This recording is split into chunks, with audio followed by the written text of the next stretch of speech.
2007年，南京博物院经过专家甄选加上市民投票的方式，认证了18件镇院之宝，有出土文物啊，故宫南迁文物，也有呢社会人士捐赠的文物。这期我就一一简单小讲一下。第一件，透雕人鸟兽玉饰件，5000年前的良渚文化玉器，只有5.5厘米高，人像的姿势啊是个谜啊，很像现代我们的这个亚洲蹲啊，学名呢叫做蹲踞式。不过这个好像还踮着脚。按逻辑来说呀，这个是没法保持平衡的，除非屁股下面有支撑物，或者呀，你也可以把它横过来看作是叩头的姿态。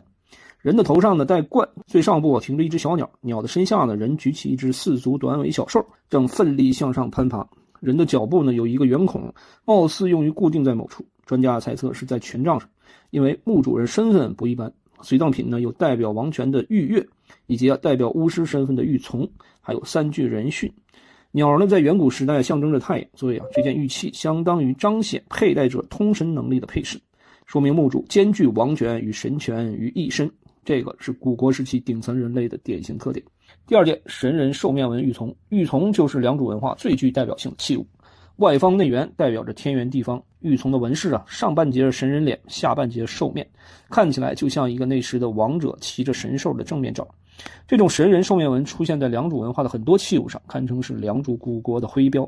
关于它的功用，一般认为最早多为单节，是巫王在祭祀仪式中戴在胳膊上的配饰，作为一种通神的信物。后来呢，这种玉琮的内圆直径越来越小，节数越来越多，最多的比如国家博物馆藏有一件19节的，